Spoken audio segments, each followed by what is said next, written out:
Hi everyone, welcome to channel. నేను మీ anchor Saritha. ఈరోజు మనతో పాటు వాస్తు పండితులు, అస్ట్రాలజీ శ్రీ శివప్రసాద్ గురూజీ గారు ఉన్నారు. ఆయనతో మాట్లాడదాం. నమస్తే గురూజీ. ఆశీర్వచనం తల్లి. మరి ఈ నెల ఇంకా మే అయితే స్టార్ట్ అయిపోతుంది మనకి ఇంకో 2-3 రోజుల్లో. కాబట్టి ఈ నెల ఏ రాశి వారికి ఎలా ఉంది మనం ఒక్కొక్కటిగా మాట్లాడుకుందాం. ప్రధానంగా అంటే ఒకవేళ వాళ్ళకి ఆ రాశి నుంచి ఏమైనా ఇబ్బందులు ఉంటే తగు చర్యలు కూడా మీరు మాకు వివరించండి. తప్పకుండా. తదుపరిగా మిథునం రాశి వారికి ఎలా ఉంది ఈ నెల? శ్రీ మహాగణాధిపతయే నమః. ఐం మహాసరస్వత్యే నమః. శ్రీ లలితాంబికాదేవియే నమః.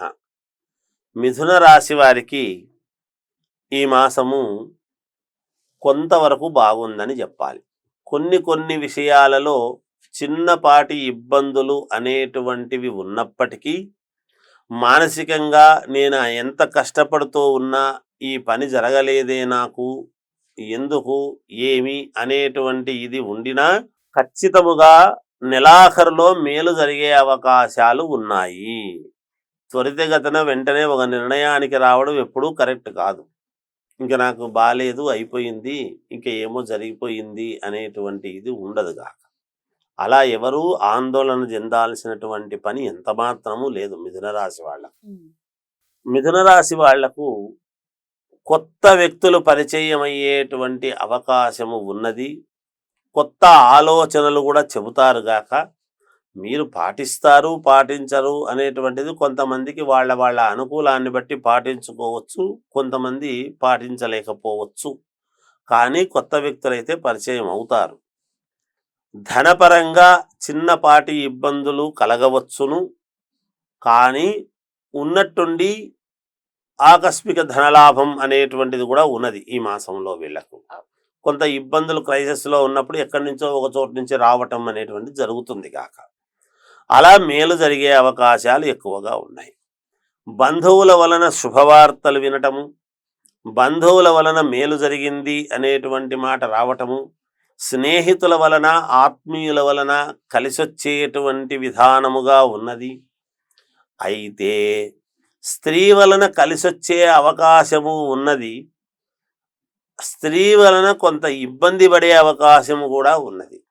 కొంచెము జాగ్రత్త వహించి వీళ్ళు ఏది చేసినా నిజమైనటువంటి ప్రేమతో, అంటే పర్వాలేదులే అని నమ్మి వెంటనే సరేలే అనేటువంటి మాటతో ఉంటారు మిథున రాశి వాళ్ళు. అలా సరేలేని వెంటనే అని కాకుండా 1-2 సార్లు ఆలోచన చేసి ఒక నిర్ణయానికి వచ్చి అడుగు ముందుకేస్తే వీళ్లకు విజయం లభిస్తుంది అనేటువంటిది ఉన్నది. ఈ మాసంలో ఉన్న గ్రహస్థితులను దృష్టిలో పెట్టుకొని మనం మాట్లాడుతున్నాం కాబట్టి. అలాగే విద్యార్థులకు చాలా అనుకూలముగా ఉన్నది, వాళ్ళకేం ఇబ్బందులు లేవు. అలాగే వ్యాపారము చేసుకునేటువంటి వాళ్లకు, చిన్న వ్యాపారస్తుల దగ్గర నుండి పెద్ద వ్యాపారస్తుల వరకు కూడా వాళ్ళకు అనుకున్నంత లాభాలు రాకపోయినా కొద్దిపాటి లాభాలతోనే బయటపడతారు గాక అందరూ కూడా. కొత్త వ్యాపారాలు చేసుకోవాలి అని అనుకునేటువంటి దానికి కావాల్సినటువంటి నిర్ణయం ఏదో చేసుకుంటారు, దానికి ముందుకు వెళ్ళరు, మళ్ళీ చేద్దాము అనేటువంటి మాటలు జరుగుతాయి గాక పలుకుబడి కలిగినటువంటి వ్యక్తులతో పరిచయాలు ఏర్పడము జరగవచ్చును. వీళ్లకు రాజకీయాలలో ఉండేటువంటి వాళ్లకు రాజయోగం అనేటువంటిది ఉన్నది, ఇబ్బంది లేదు, బాగానే ఉంది, అది యోగవంతముగానే ఉంటుంది కాక వాళ్లకు.